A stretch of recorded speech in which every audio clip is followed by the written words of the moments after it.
Hello दोस्तों, एक बार फिर से आपका हार्दिक स्वागत है अभिनव क्लासेज की इस ऑनलाइन प्लेटफॉर्म पे। मैं विजय आज आपके सामने उपस्थित हूं एक बहुत ही शानदार, जबरदस्त, जानदार टॉपिक लेके, जिसका नाम है तंत्रिका तंत्र, और जिसका नाम सुनते ही आपके दिमाग की बत्ती जलने लग जाती है। बहुत ही शानदार तंत्र जो हमारे पूरे जीवन को, पूरे डेली लाइफ को कंट्रोल करता है। सुबह से शाम तक हमें कैसे क्या करना है, सोने के बाद हम कैसे चेतना में आते हैं, नींद क्यों आती है, सपने क्यों आते हैं, वो सारा हम इसी टॉपिक के अंदर पढ़ने जा रहे हैं। तो ये बहुत ही शानदार और जानदार टॉपिक होने वाला है, तो आप बने रहिए हमारे साथ। सबसे पहले बात करें कि ये तंत्रिका तंत्र है क्या, ये तंत्रिका तंत्र आया कहां से, ये कैसे बनता है, तो इसकी हम बात करते हैं। देखो दोस्तों, आपने सुना होगा जो भ्रूण होता है, भ्रूण का मतलब होता है जब अंडाणु और शुक्राणु के मध्य निषेचन की क्रिया होती है। अंडाणु और शुक्राणु के मध्य फ्यूजन होता है, निषेचन होता है, तो गर्भाशय में भ्रूण का निर्माण होता है। और भ्रूण के अंदर सेल डिवीजन होने से अनेक अंग व तंत्रों का निर्माण होता है। तो जो ये तंत्रिका तंत्र है, ये भ्रूण में सबसे पहले उत्पन्न होता है। भ्रूण में सबसे पहले तंत्रिका तंत्र ही बनता है। भ्रूण में सबसे पहले बनने वाला तंत्र, सबसे पहले बनने वाला तंत्र। उसके बाद देखिए, तंत्रिका तंत्र की जो उत्पत्ति होती है ये मीजो एक्टोडर्म के द्वारा होती है। तंत्रिका तंत्र का जो ओरिजिन होता है, उत्पत्ति होती है, वो एक्टोडर्म से होती है। उसके बाद देखिए, तंत्रिका तंत्र की संरचनात्मक व क्रियात्मक इकाई, संरचनात्मक व क्रियात्मक इकाई न्यूरॉन को कहते हैं, तंत्रिका कोशिका को कहते हैं। संरचनात्मक व क्रियात्मक इकाई न्यूरॉन कोशिका को कहा जाता है या तंत्रिका कोशिका को कहा जाता है। आपने देखा होगा दोस्तों, आप रास्ते में जा रहे थे और जाते जाते आपके पैर में कांटा चुभ गया, या आप बैठे बैठे अपने दोस्तों में गप्पे लड़ा रहे थे और आपके किसी दोस्त ने मजाक ही मजाक में आपके पिन चुभो दी, तो हमारे शरीर में जो खतरनाक वाला जो एक्साइटेडमेंट होता है, वो कौन से तंत्र की देन होती है? तंत्रिका तंत्र के द्वारा हमें पता चलता है। और जो तंत्रिका तंत्र होता है, अपने जो समस्त कार्य करता है, ये अपने समस्त कार्य इसी न्यूरॉन कोशिका के द्वारा, इसी तंत्रिका कोशिका के द्वारा पूर्ण करता है। तो structural and functional unit of nervous system, nerve को कहा जाता है, न्यूरॉन को कहा जाता है। तंत्रिका तंत्र की जो स्टडी है वो न्यूरोलॉजी कहलाता है। तंत्रिका तंत्र का अध्ययन न्यूरोलॉजी कहलाता है। तंत्रिका तंत्र का अध्ययन क्या कहलाता है?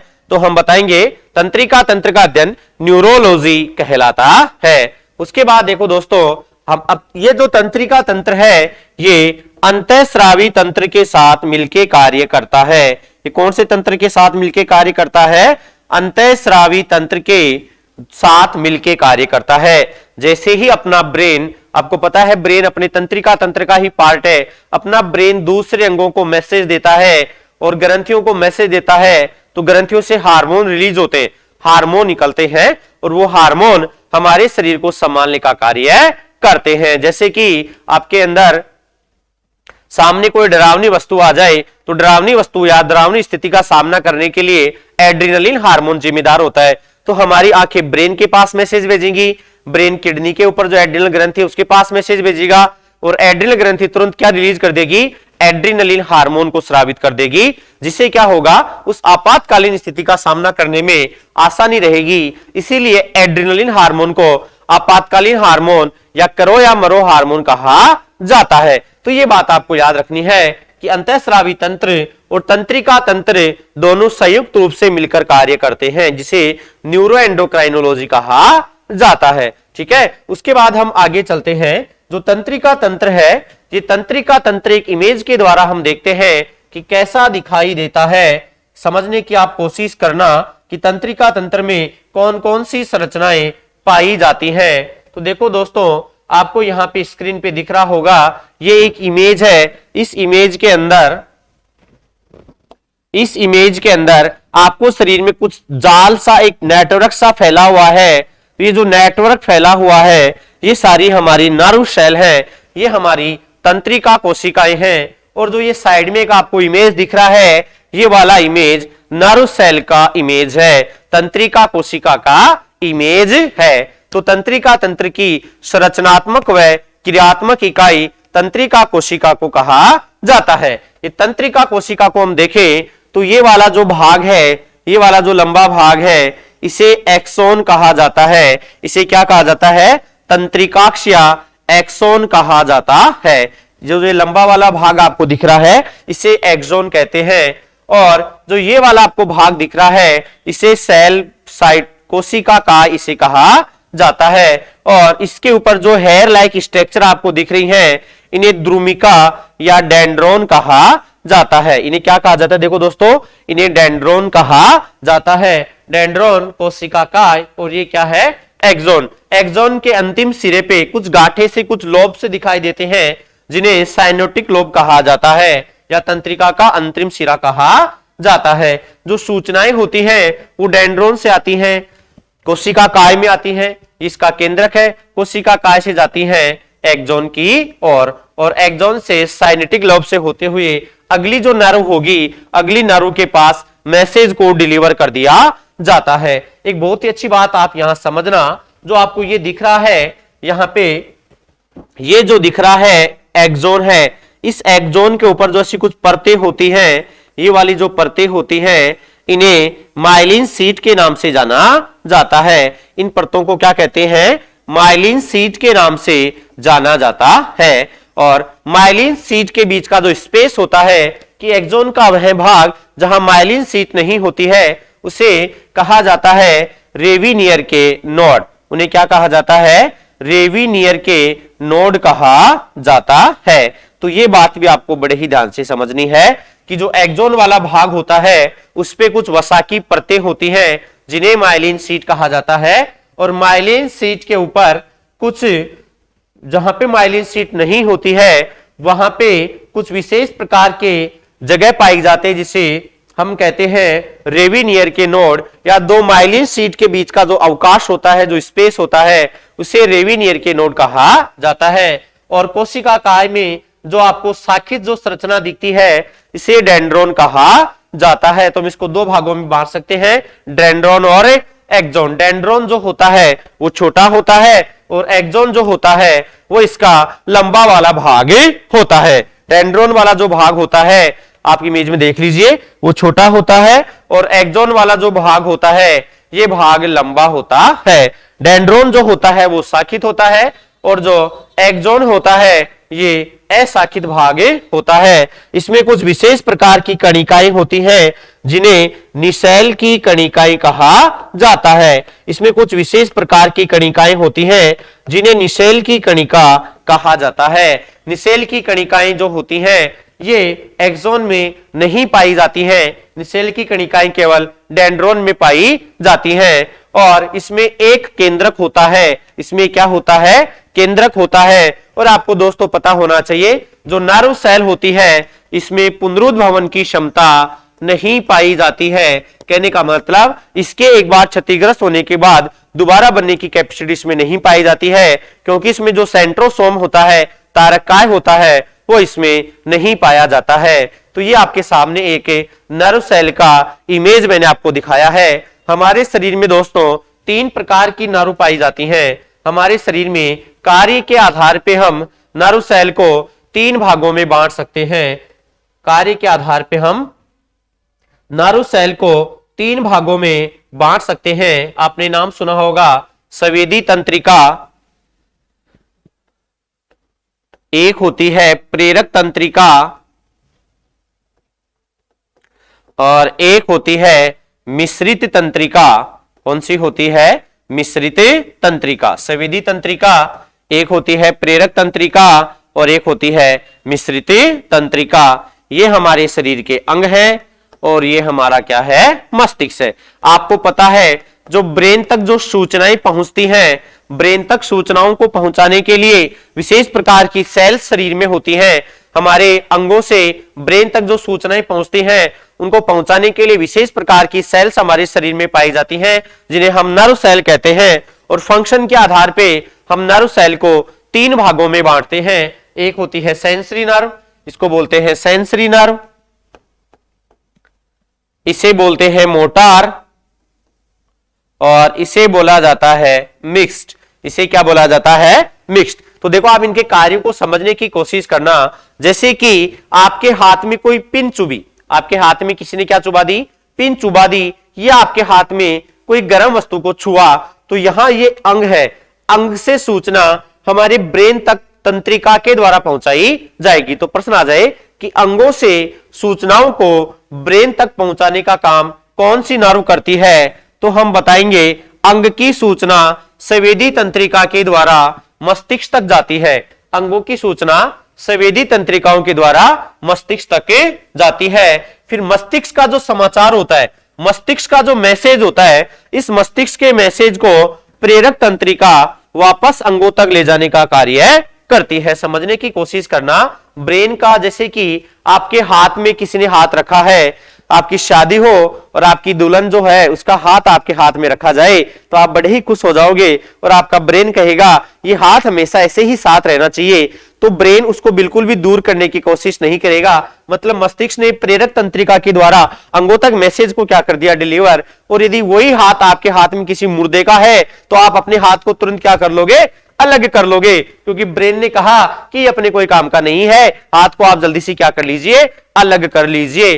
तो मस्तिष्क तक, मस्तिष्क का जो मैसेज होता है उसको प्रेरक तंत्रिका अंगों तक ले जाने का कार्य करती है, और जो अंगों का मैसेज होता है उसको संवेदी तंत्रिका मस्तिष्क तक ले जाने का कार्य करती है। और मिश्रित तंत्रिका संवेदी का भी कार्य करती है और प्रेरक का भी कार्य करती है। कहने का मतलब मैसेज को ब्रेन तक भी लेके जाएगी और ब्रेन के मैसेज को वापस अंगों तक भी लेकर आएगी। ये दोनों प्रकार के कार्य करती है। तो ये हो गए हमारे नर्व सेल के टाइप, किसके आधार पे? फंक्शन के आधार पे। मुझे उम्मीद है ये आपको समझ में आ गया होगा। अब चलते हैं आगे। जो तंत्रिका कोशिका होती है, तंत्रिका कोशिका की हम बात करें तो तंत्रिका कोशिकाएं हमारे शरीर में पाई जाती हैं। इनमें इनके जो कार्य करने की स्पीड होती है वो लगभग 130 से 150 मीटर प्रति सेकंड होती है। इनके कार्य करने की स्पीड 130 से 150 मीटर प्रति सेकंड होती है। ये जो तंत्रिका कोशिकाएं होती हैं, इनके कार्य करने में सोडियम और पोटेशियम तत्व क्या होते हैं? सहायक होते हैं।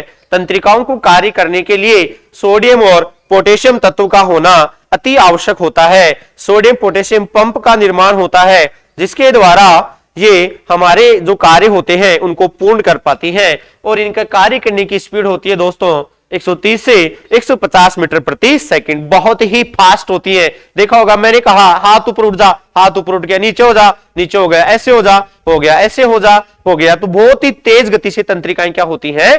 कार्य करती हैं। जो ब्रेन से जो तंत्रिका निकलती है उन्हें हम बोलते हैं क्रेनियल नर्व। उनकी संख्या लगभग 12 जोड़ी होती है। और जो नर्व स्पाइनल कोर्ड से निकलती है उन्हें हम बोलते हैं कशेरुकी तंत्रिकाएं। उनकी संख्या लगभग 31 जोड़ी होती है। और इनके कार्य करने की स्पीड 130 से 150 मीटर प्रति सेकंड होती है। और जो तंत्रिकाएं होती हैं इनके कार्य करने के लिए सोडियम और पोटेशियम तत्वों का होना अति आवश्यक होता है। तो मुझे उम्मीद है ये बात आपको समझ में आ गई होगी। ठीक है, तो 130 से 150 मीटर प्रति सेकंड। उसके बाद देखो दोस्तों, आगे चलते हैं। आगे चले तो हम बात करते हैं तंत्रिका कोशिका के बारे में। हमारा जो नर्वस सिस्टम है इसके हम टाइप की अब चर्चा करेंगे कि हमारे शरीर में कितने टाइप का नर्वस सिस्टम या तंत्रिका तंत्र हमारे शरीर में पाया जाता है। तो देखो दोस्तों, हम तंत्रिका तंत्र को लगभग 2 भागों में बांट सकते हैं। कई बुक में 3 भागों में बांट रखा है, तो वो कोई टेंशन लेने की बात आपको नहीं है। देखो, एक अपना होता है सेंट्रल नर्वस सिस्टम। एक अपना कौन सा होता है? CNS।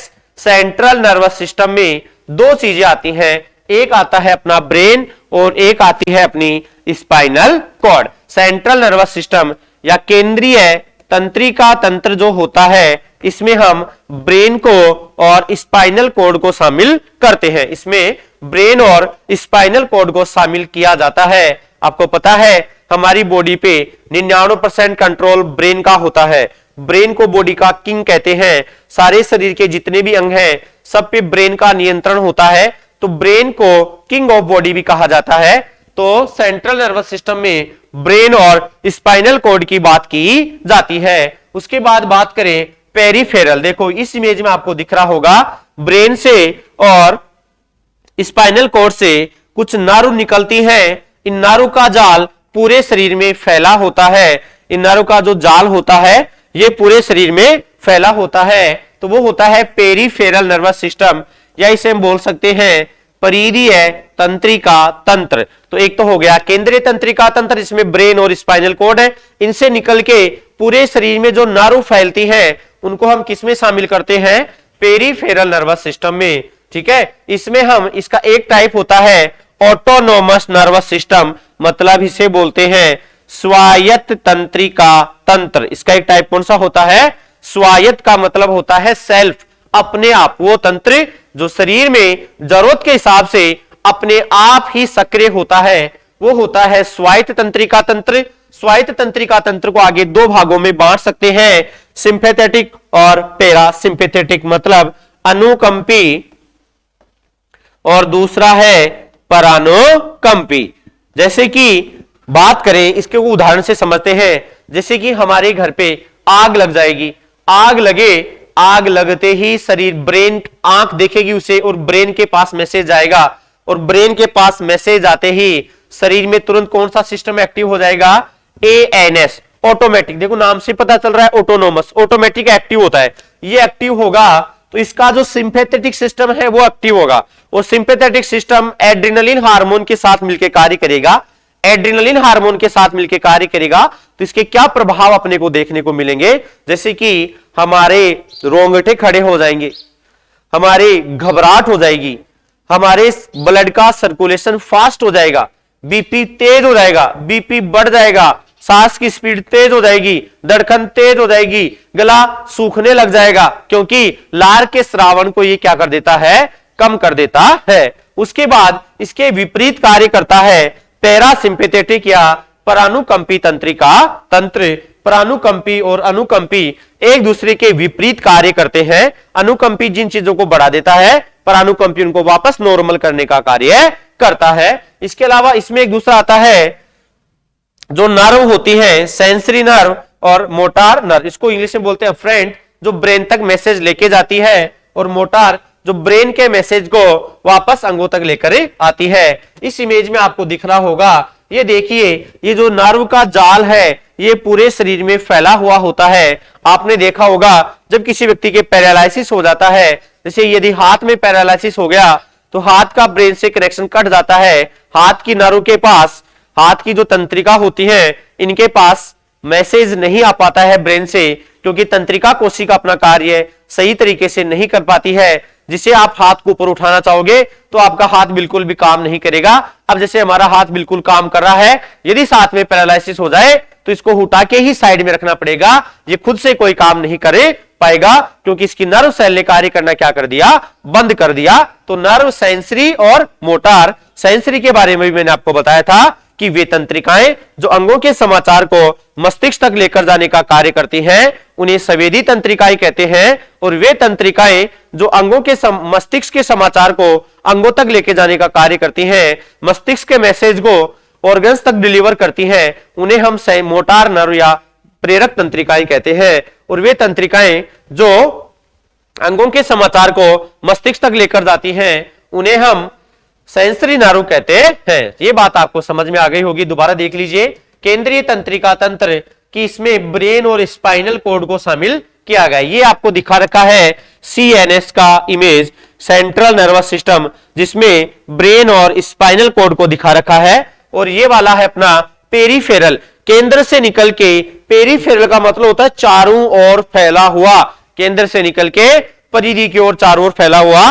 वो कौन सा होता है? पीएनएस, पेरिफेरल नर्वस सिस्टम, जो तंत्रिकाओं के द्वारा और एएनएस में आगे जाके डिवाइड होता है। एएनएस आपातकालीन स्थिति में ऑटोमेटिक सक्रिय होता है। ये दो टाइप का होता है, अनुकंपी और परानुकंपी, सिंपैथेटिक और पैरासिम्पैथेटिक नर्वस सिस्टम। मुझे उम्मीद है ये आपको समझ में आ गया होगा। अब चलते हैं आगे। देखो आगे चले तो तो हमें पता होना चाहिए कि जो नर्व सेल होती है, ये नर्व सेल दो भागों में बटी होती है, एक होता है एक्सॉन और एक होता है डेंड्रॉन। नर्व सेल कितने भागों में बटी होती है? दो भागों में बटी होती है, एक होता है एक्सॉन और इसका जो दूसरा भाग होता है वो होता है डेंड्रॉन। एक होता है एक्सॉन और एक होता है डेंड्रॉन।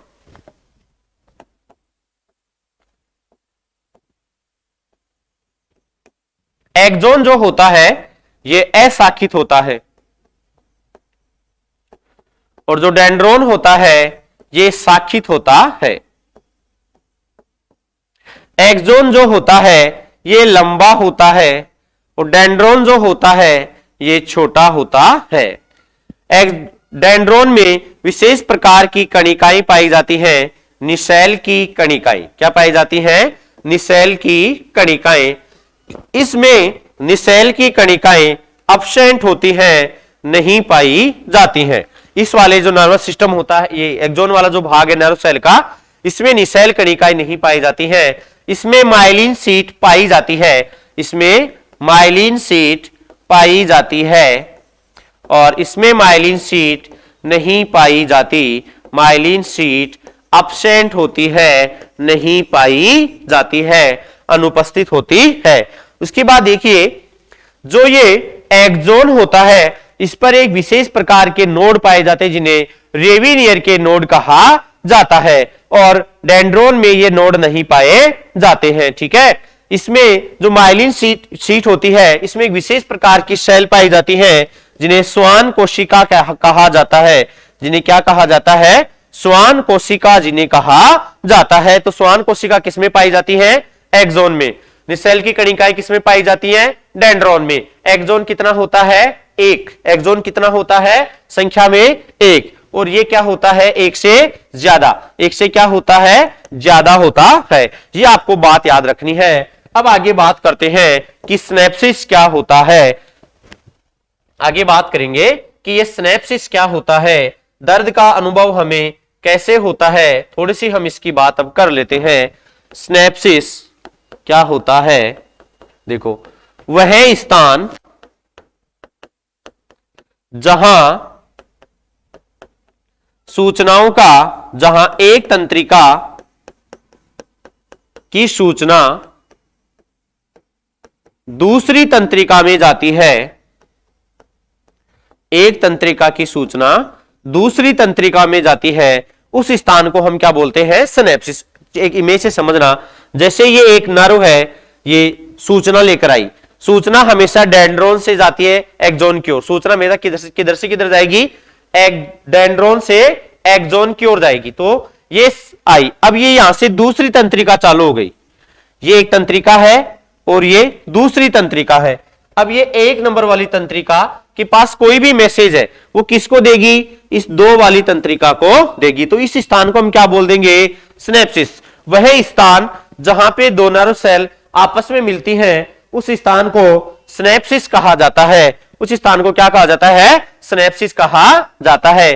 देखो दोस्तों, जैसे कि मेरे पैर में दर्द हो रहा है, मेरे पैर में यदि दर्द हो रहा है तो उस दर्द को हमें अनुभव हो रहा है क्योंकि ब्रेन तक उसका मैसेज जा रहा है और ब्रेन के थैलेमस के द्वारा हमें बताया जा रहा है कि पैर में दर्द हो रहा है। अब हमने कोई भी पेन किलर दवा ली, हमने कोई भी दर्द निवारक दवा का इस्तेमाल किया या दर्द निवारक दवा ली। अब वो दर्द निवारक दवा क्या होगी? वो दर्द निवारक दवा जो है वो इस सिनेप्सिस पे जाके जम जाएगी।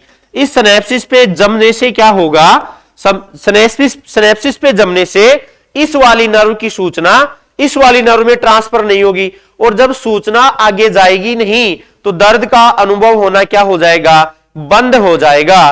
तो दर्द निवारक औषधियां सिनेप्सिस पे जाके जम जाती हैं और सिनेप्सिस पे जाके जम जाने से दर्द का अनुभव होना बंद हो जाता है। यह बात भी आपको ध्यान रखनी है कि वह स्थान जहां पे तंत्रिका कोशिका सूचनाओं का आदान प्रदान करती है, उस स्थान को सिनेप्सिस कहा जाता है। ठीक है, और आपसे पूछे कि तंत्रिका कोशिका का लंबा भाग क्या कहलाता है, तो तंत्रिका कोशिका का लंबा भाग है, ये लंबा भाग तंत्रिका कोशिका का एक्सॉन कहलाता है। सूचना हमेशा डेंड्रॉन से एक्सोन की ओर आती है, सूचना हमेशा डेंड्रोन से एक्सोन की ओर आती है। यहां से फिर दूसरी नारु के डेंड्रोन इस सूचना को क्या कर लेते हैं, कलेक्ट कर लेते हैं।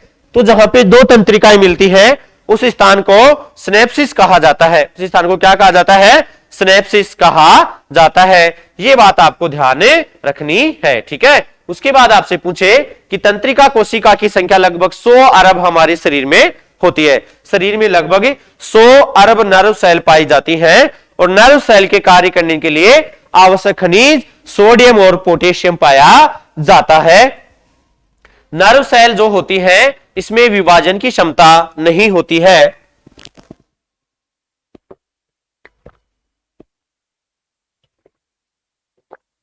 नर्व सेल में विभाजन नहीं पाया जाता है क्योंकि इसमें सेंट्रोसोम का भाव होता है। और शरीर में जो नर्व मैंने आपको बताई थी, सेंसरी नर्व जो होती है अभिवाही, उसी का दूसरा नाम क्या है, अभिवाही नर्व। और जो प्रेरक है उसका नाम है अपवाही। ब्रेन के मैसेज को अंगों तक जो लेके जाती है उसे क्या कहते हैं, उसे बोलते हैं मोटार नर्व या प्रेरक तंत्रिका। और अंगों के मैसेज को ब्रेन तक जो लेके जाती है उसे कहा जाता है कौन सी, सेंसरी या संवेदी तंत्रिका। तो इस बात का भी आपको पता होना चाहिए, ठीक है। तो आज की क्लास में हमने पढ़ा तंत्रिका तंत्र के बारे में कि तंत्रिका तंत्र जो होता है ये भ्रूण में सबसे पहले बनने वाला तंत्र होता है। जो तंत्रिका तंत्र की उत्पत्ति होती है ये एक्टोडर्म से होती है। किसे होती है, एक्टोडर्म से होती है। और ये तंत्रिका तंत्र अंतःस्रावी तंत्र के साथ कार्य करता है जिसे न्यूरोएंडोक्राइनोलॉजी कहा जाता है। तंत्रिका तंत्र का अध्ययन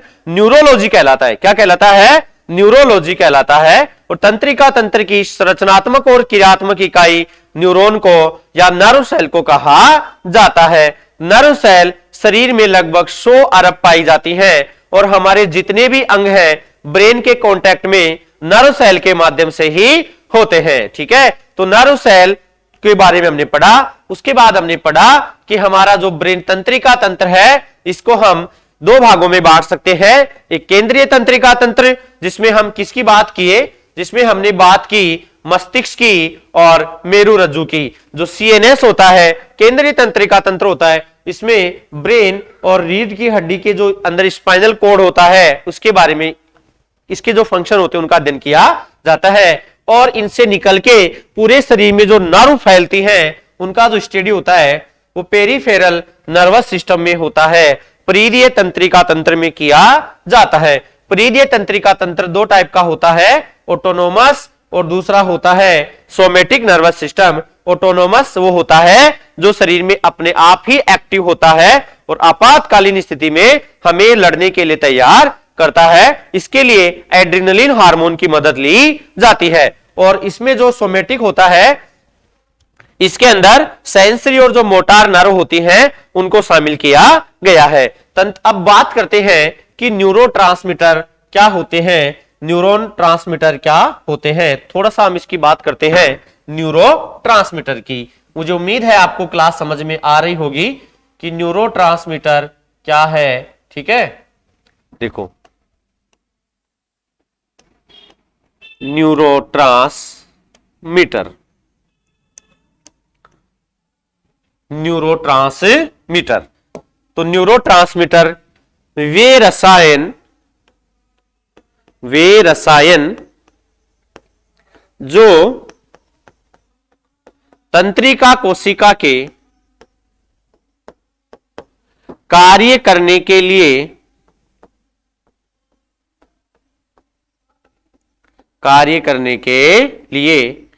आवश्यक होते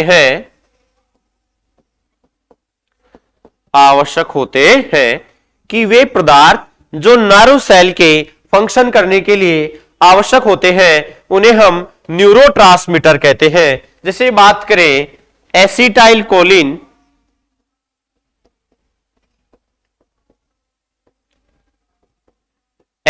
कोलिन, दूसरे की बात करें गाबा, तीसरे की बात करें डोपामीन, ठीक है। एसिटाइल कोलिन सबसे ज्यादा मात्रा में पाया जाने वाला न्यूरोट्रांसमीटर है। सबसे ज्यादा मात्रा में पाया जाने वाला न्यूरोट्रांसमीटर कौन सा है? एसिटाइल कोलिन है। कौन सा है? Acetyl choline. इसके अलावा गाबा, गाबा का फुल फॉर्म होता है गामा अम्यूनो ब्यूटायरिक एसिड। गाबा का फुल फॉर्म क्या होता है? अरे पैरने वाले गाबा नहीं है ये, गाबा एक केमिकल है जो ब्रेन की जो नर्व सेल होती हैं इनके कार्य करने में आवश्यक होता है, गामा अम्यूनो ब्यूटायरिक एसिड। और तीसरा कौन सा है? डोपामीन। तीसरा कौन सा है? डोपामीन, जो बहुत ही शानदार वाला एक न्यूरोट्रांसमीटर होता है। इसकी अधिकता होने से पार्किंसन नाम की बीमारी होती है। और पार्किंसन जो रोग होता है, पार्किंसन रोग में हाथ पैर में क्या हो जाती है? सुन्न हो जाती है। हाथ पैर में सुन्न होने से, सुन्न होने का मतलब है कि शरीर में किसकी कमी, किसकी अधिकता हो गई? शरीर में अधिकता हो गई इसकी डोपामीन की अधिकता हो गई। और सब ज्यादा पाया जाने वाला न्यूरोट्रांसमीटर कौन सा होता है? Acetyl choline. तो एक बार आप इसका स्क्रीनशॉट ले लीजिए, फिर चलते हैं आगे की ओर।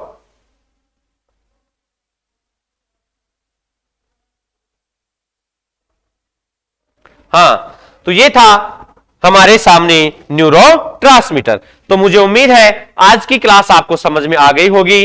अब हम अगले वीडियो के अंदर बात करेंगे, अगले सेशन में हम जो ब्रेन है, ब्रेन के कौन से भाग है, ब्रेन के कौन से भाग के क्या फंक्शन है, उनकी हम डिटेल से चर्चा करेंगे। तब तक के लिए आप स्वस्थ रहे, मस्त रहे। मिलते हैं जल्द ही एक नए सेशन के साथ।